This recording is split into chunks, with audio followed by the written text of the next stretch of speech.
¿Qué tal? ¿Cómo estás? Bienvenidos a Panorama. Mire, vamos a estar charlando en esta hora que tenemos todas las semanas en Canal de Noticias 24/7 sobre dos temas que nos ocupan hoy.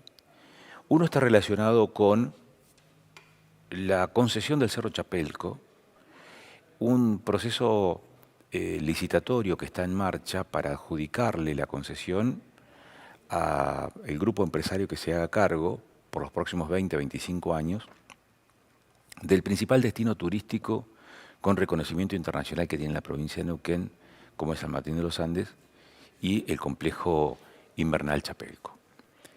Esta semana se hizo la apertura de sobres con las ofertas, hay más de media docena de empresas, algunas quedaron en el camino, y vamos a conocer detalles de lo que se está planteando desde Neuquén Tour, que es la repartición oficial de la provincia de Neuquén que se ha hecho cargo durante este interregno, digamos, durante este periodo en el que el concesionario, ahora ex concesionario, se retira del negocio, se lleva adelante el proceso licitatorio y se adjudica nuevamente a alguno de los otros consorcios, UTE o grupo empresario que se ha presentado para esta licitación.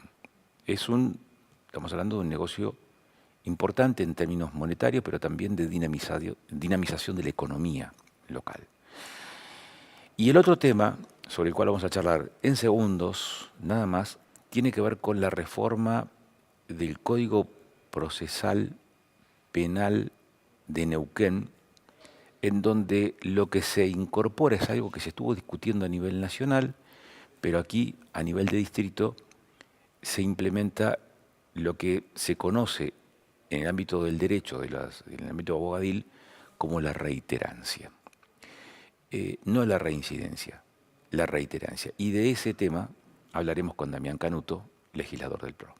El tema de la reiterancia, que suena muy parecido a la reincidencia, pero tiene matices diferentes, es una nueva figura que está en discusión hoy a nivel nacional, pero también en cada una de las jurisdicciones. Y Neuquén no es la excepción. Vamos a conocer qué significa hablar de reiterancia y qué es lo que va a poder abordar esto en el funcionamiento de la justicia penal. Está con nosotros Damián Canuto, que es legislador en la provincia de Neuquén por el PRO y es además uno de los impulsores de la iniciativa. Damián, gracias por estos minutos. Gracias a vos, Agustín, un gusto.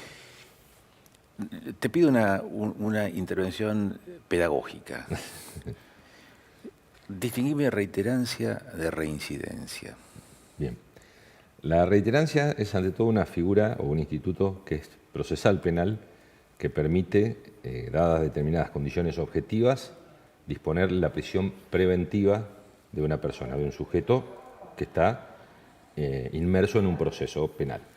La reincidencia, en cambio, es una causal de agravante para la pena. Es decir, cuando por aplicación del derecho de fondo penal a una persona, previo imputación, previo investigación, se le imputa la comisión de un delito, si esa persona tiene a su vez el antecedente de una condena por delitos anteriores, similares, distintos, cualquiera sea su gravedad, por la reincidencia la pena del nuevo delito se va a agravar, ¿sí? Es decir, la ley lo contempla como un agravante. Es como que la ley penal castiga con más severidad a quien, estando imputado, investigado y a quien se habrá de condenar por un determinado delito, se determina que ya había sido a su vez condenado en un periodo de tiempo determinado, ¿sí? Es decir, también la ley hace un corte en función del tiempo transcurrido.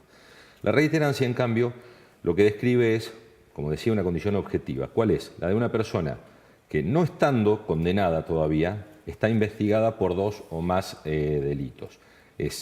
Nosotros lo solemos ejemplificar diciendo, es el tipo que está claramente identificado como un delincuente consuetudinario o como una persona que delinque sistemáticamente, casi como si esto fuera un oficio, y sabemos que existe, lamentablemente existe esto, de las personas que se dedican al delito, que quizás es identificado una primera vez por un delito, identificado una segunda vez por un delito, identificado en tercera ocasión por un delito, pero cada vez que el sistema lo identifica, lo procesa, incluso lo imputa, como todavía no tiene condena firme esa persona, como entra, sale. en ese entra-sale sabemos de qué hablamos. La gente suele llamar... La puerta giratoria. La puerta giratoria, es decir, y está bien que entre y salga, bueno, para el sistema, en tanto rige el principio de presunción de inocencia, estaría bien, porque mientras no esté condenado no tiene por qué estar presa la persona. Un principio de libertad, que es un principio, por supuesto, importante, del cual nadie reniega. Pero ¿qué es lo que pasa? Que entró una vez, que entró dos veces, esa persona sigue delinquiendo, a pesar de haber sido identificado, traído a la comisaría, llevado a fiscalía, procesado, imputado, va a volver a salir. ¿Qué resuelve la reiterancia? Esto, el que si yo ya puedo identificar que hay 2 o más delitos por los que se lo investiga, identifica, imputa, el juez pueda disponer, porque está la condición objetiva, la detención preventiva de esa persona. Detención preventiva que no es condena, pero que permite a la persona privarla transitoriamente de su libertad. ¿Para qué? Para que no siga delinquiendo. Ahora, ¿cómo se interpreta? Porque el Instituto de la Prisión Preventiva tiene 2 fundamentos, y es el entorpecimiento de la investigación o la fuga. Cuando un distrito, como en este caso en Neuquén, dice, bueno, pero también puede ser esto otro, como por ejemplo la reiterancia, ¿no está modificando una legislación de fondo? No, no, no. Al contrario, el artículo 114 es procesal y contempla, y te agrego uno, el que bien vos dijiste. Dijiste entorpecimiento del proceso, el riesgo de fuga, y allá por el 16, 17 habíamos incorporado, tuve participación en esa reforma, que fue muy resistida, por cierto, porque se creía que con esto se afectaba la homogeneidad del código, y se había incorporado el riesgo de la víctima, que era muy importante, porque lo que sucedía en muchos casos es que no había peligro de fuga, que no había entorpecimiento, pero el criminal que quizás estaba libre estaba afectando la vida de la víctima o de los familiares de la víctima, cuando la víctima quizás ya no existía, cuando ya no vivía. ¿Eso no es sobreabundante con el riesgo de entorpecimiento de la investigación? No, porque no contemplaba, justamente, porque no se consideraba como un entorpecimiento del proceso, como no encajaba objetivamente en esa causal. ¿Qué se hizo? Se incorporó esta causal objetiva. Se dijo, a veces no se entorpece el proceso, a veces no hay riesgo de fuga, pero el tipo sigue amenazando a la víctima o sigue amenazando a la familia de la víctima. Y eso lo tenés en el Código Procesal Penal. Claro, eso lo incorporamos. De la provincia. Exacto, lo incorporamos. De la misma manera, hoy lo que se pretende crear es una nueva causal objetiva.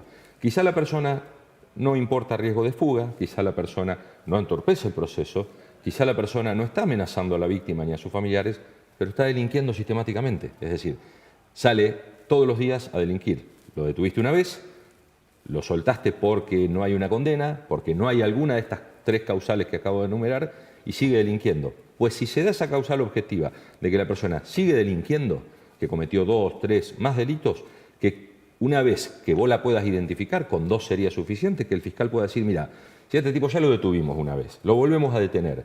Circunstancias similares, parecidas, distintas, no importa. En un caso fue robo a mano armada, en otro caso es abuso, en otro caso es lo que fuera, cualquier delito. Detengámoslo, señor juez. Esta es la herramienta que nosotros queremos brindar con esta reforma. Que el fiscal pueda pedir la detención preventiva. Esto no afecta de ninguna manera el principio de libertad ni el de presunción de inocencia. ¿Por qué? Porque la persona sigue siendo inocente, sigue presumiéndose inocente. Claramente, uno podría decir no lo es. En esto me gusta citar a un especialista que una vez me dijo, Damián, que se presuma inocente no significa que lo sea. Y es un poco un razonamiento brutal, pero es así. La presunción de inocencia es una abstracción, lo necesitamos para el sistema penal. Necesitamos saber que somos inocentes hasta que una condena diga lo contrario.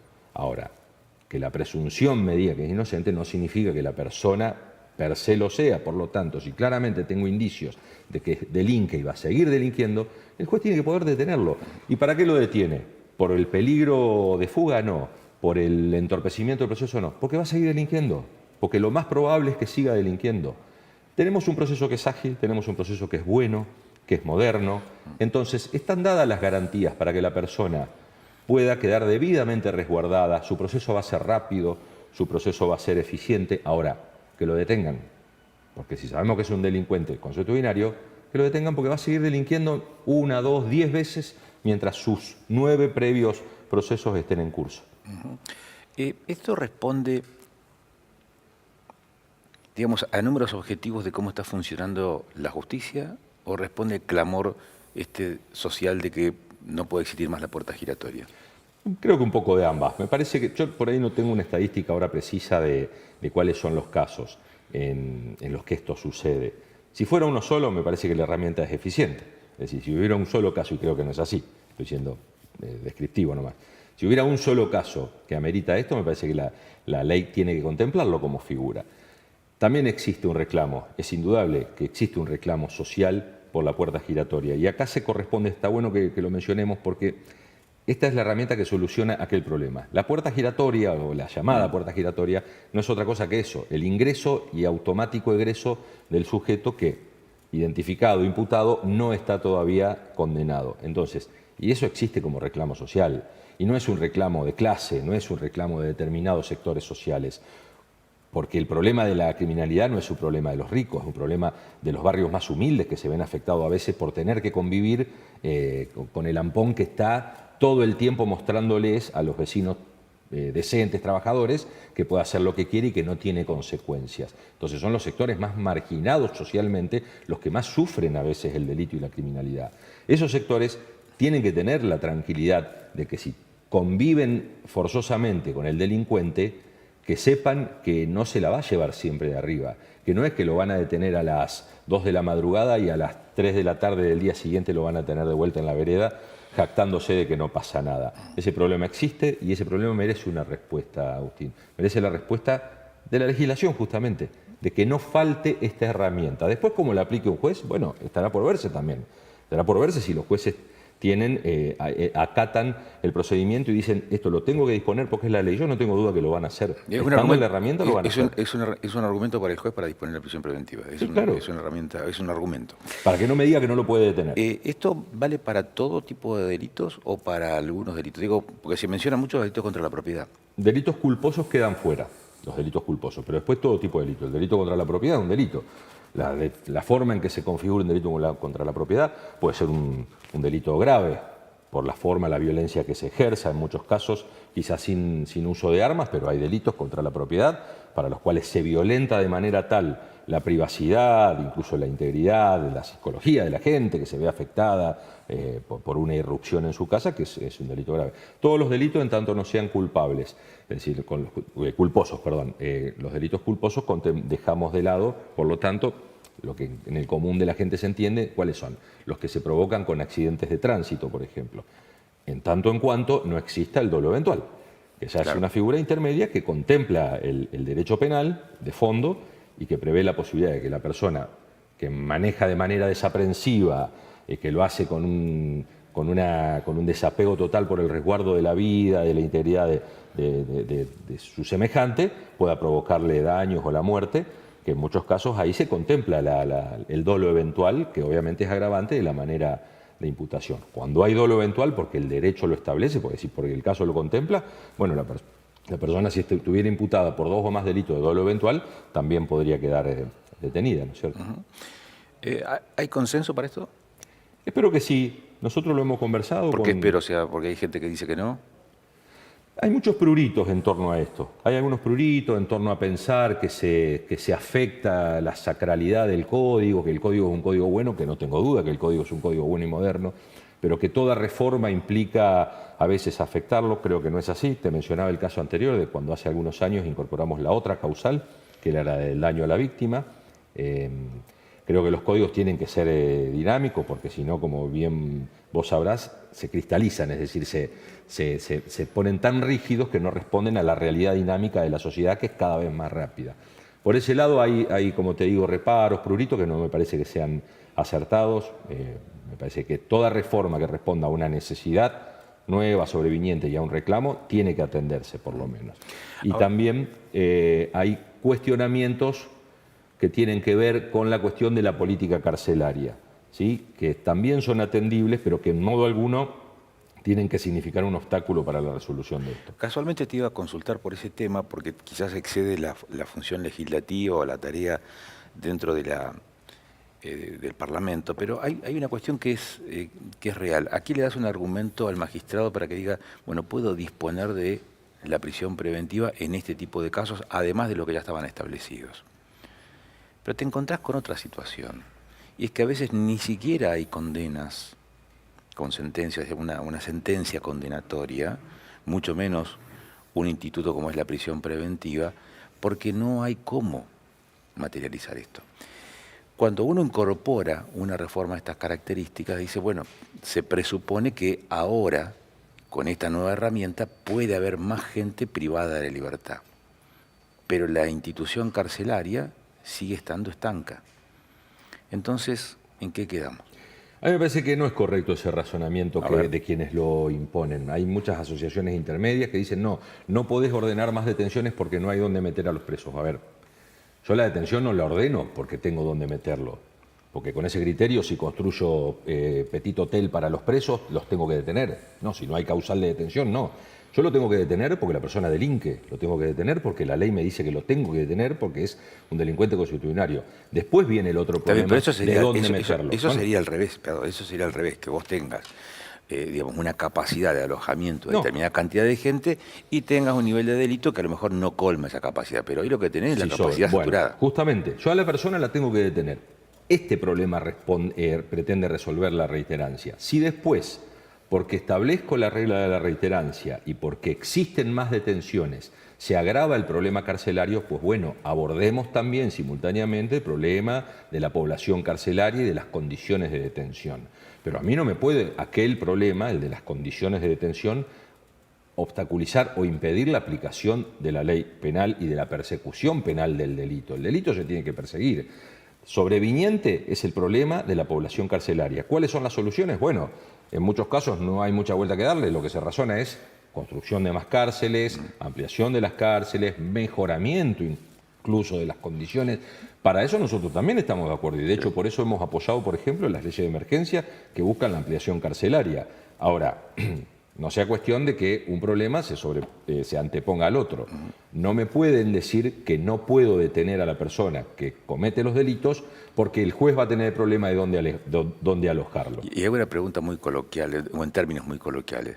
¿No hubo una llamada también a aguantar en unos meses más que terminemos de hacer las ampliaciones carcelarias? Siempre existe ese diálogo, ese es parte del diálogo legislativo, siempre es parte y nosotros en esto acompañamos, por supuesto, como dije, acompañamos al Ejecutivo porque sabemos la problemática que afronta con esto, que la afrontó desde el primer día. Con esto no estamos sorprendiendo tampoco a nadie. Es claro que la resolución de esos problemas son de mediano y de largo plazo, es decir, poder resolver la construcción de una cárcel, el acondicionamiento, absolutamente estamos de acuerdo, pero no por eso, insisto, puedo dejar de proveer al sistema de la herramienta legal para la detención. Porque es decirle, si no al vecino, mirá, si hubiera sucedido en otro momento al tipo lo deteníamos, pero ahora no podemos, así que aguántatelo un tiempo más. Dejalo que siga, ¿qué va a pasar? ¿Que va a chorear un par de autos más? ¿Que va a amenazar con armas a otro? Eso no lo podemos tolerar. Eso es lo que pretendemos resolver con la reiterancia. Entonces, ojalá podamos resolver los dos problemas, pero este es más urgente, más inmediato y de más rápida solución. Se proveerá lo otro, se proveerá seguramente, porque la necesidad genera también la posibilidad de resolverlo, pero no puede ser un impedimento esta circunstancia de política carcelaria que se describe. ¿Abogado político desde cuándo? Creo que desde la universidad, participé en la universidad y después ya en Neuquén desde hace 15 años. Es para la política, llevar adelante iniciativas, proyectos que tengan que ver con el acondicionamiento de la infraestructura carcelaria, ¿es algo incorrecto políticamente? Más, independientemente, digo, además de atender la cuestión o el reclamo de seguridad de la ciudadanía, pero pareciera ser que atender la cuestión carcelaria. Yo no veo un político inaugurando una cárcel, o sea, Mira, creo que desde ningún lugar ideológico se desea o se quisiera inaugurar cárceles con esa consigna de qué lindo inauguró una cárcel. No, los lugares, y vos me decís, es políticamente correcto. Los sectores por ahí más progresistas, que suelen poner más la atención en decir hay que ver si están dadas las condiciones para detener a la gente, te van a decir que hay que condicionar a la cárcel porque tiene que ser el lugar de resocialización, donde el preso pueda estar bien, pueda reflexionar, cosa bastante, digamos, utópica, pero así. Los sectores más de derecha te van a decir, no, necesito cárceles que me garanticen que el preso no se va a fugar y que me garanticen que esa persona va a estar con todo el peso de la ley. Parecieran ser razones antagónicas y sin embargo las dos son razones válidas. para un sistema carcelario. El sistema carcelario es antinatural, esto ya corre por mi cuenta, no pretendo hacer filosofía, pero el sistema punitivo y carcelario es antinatural. Ahora, es la única forma que encontró la humanidad en miles de años para resolver el problema del tipo que comete delitos. ¿Cuál es? Detenerlo, enjaularlo. Suena feroz, suena horrible, pero es así, detenerlo. Después vino la teoría penal y la teoría de la reinserción que me dice, pero mucho después, hace un par de siglos, me dice, no, lo detenemos porque lo queremos resocializar. Sí, perfecto, bárbaro que lo querés resocializar, enhorabuena, para eso lo haces, pero también lo detenés porque necesitas detenerlo. Necesitas detenerlo porque esa persona está cometiendo delitos, porque va a seguir cometiendo delitos, porque falló el sistema, falló la sociedad, todo lo que quieras. Si se quiere, por eso te digo, es todo una cuestión de filosofía jurídica del derecho, pero lo necesitas detener, Agustín, y nadie puede decir lo contrario, porque incluso ni el más antipunitivista te va a negar la necesidad de frente al criminal consuetudinario de la sociedad que tiene de detenerlo. Entonces, bueno, las razones que subyacen, si reinserción, si resguardo de la sociedad, en definitiva, que ambas convivan, son válidas. Lo que sí es necesario, lamentablemente, mientras tengamos una sociedad que tiene delito, y es un fenómeno sociológico, no es un fenómeno ni de Neuquén ni de Argentina, es un fenómeno sociológico, histórico, lo que es necesario es que tengas cárceles donde detener transitoriamente o de manera definitiva a una persona. Imagino que el proyecto es un proyecto no muy extenso, no es la reforma del Código Civil, del Código Procesal Civil o de Familia, ¿no? Me parece que esto es muy puntual. Sí. Y va de la mano con esa otra reforma de los Códigos Civiles y Procesal Civil y de Familia de la provincia de Neuquén. No está atado, juntos, es otra cuestión distinta, no está atado, creo que lo podemos resolver antes. Creo que lo podemos resolver más rápido. Me parece que acá, y un poco también volviendo a una de tus preguntas, obviamente estaremos atentos al consenso que haya con el Ejecutivo. Nosotros no somos, desde nuestro bloque, no es que tiramos los temas por tirarlo, no nos interesa esto de por ahí hacer política con un tema y que no salga, nos interesa que salga. Es decir, que se discuta esto es para que el proyecto salga porque creemos que es positivo. Si eventualmente existiera una mayoría legislativa que dice no, de ninguna manera vamos a aceptar esto, bueno, fijaremos posición, por lo menos podremos, sí, en ese caso, decirle a la ciudadanía, bueno, sí, esta figura la intentamos. No es que queremos con esto solamente salvar la ropa, queremos aportar una herramienta que estamos convencidos es positiva desde todo punto de vista para el sistema penal, ¿no? Para el sistema de imputación y de detención de personas, entiéndase, no es que en esto en sí mismo sea una cuestión que nos alegra, pero es necesario. Entonces, volviendo, necesitamos el consenso, creemos que vamos a lograr ese consenso porque vamos con esto a acompañar a una mejora en la política carcelaria de la provincia, independientemente de las estadísticas. Lo que procuramos es que la seguridad de Neuquén pueda mejorar. Con esto estamos aportando una herramienta que mañana, habiéndose implementado, por ejemplo, una política como esta, no tengamos que escuchar que de pronto un agente judicial nos dice, no, yo a esta persona no la puedo detener porque no está la ley. ¿Y por qué no está la ley? Porque los legisladores no la dispusieron. No, acá está la ley, la herramienta la tenés. Si tu función es investigar, perseguir, detener incluso a una persona, hacelo porque el mandato social, el mandato político es ese, el de que persigas el delito. Y acá te pido una ponderación ya para cerrar y no quitarte mucho más tiempo. A medida que Neuquén va creciendo de la mano de Vaca Muerta y con el atractivo que esto genera para la erradicación de nuevas familias, ¿en la misma proporción va creciendo el delito? Y es probable, ojalá que no. Uno aspira a las sociedades que crecen así tan vertiginosamente es porque el trabajador busca venir. Es decir, todos los que hemos migrado en alguna ocasión sabemos que lo que buscamos son mejores condiciones. Yo mismo me considero un migrante interno en el país y todo lo que buscamos es condiciones. Nuestros abuelos que venían no eran los liberados de la cárcel, era gente que buscaba mejores condiciones, que en el paquete a veces puede venir gente que se aprovecha de esta situación. Y sí, sucede que en una proporción determinada vienen personas que aprovechan el florecimiento económico para delinquir. Pero esa no es ni puede ser la regla de la lógica con la que funciona la sociedad. La sociedad neuquina está ante un enorme desafío que es el crecimiento demográfico exponencial.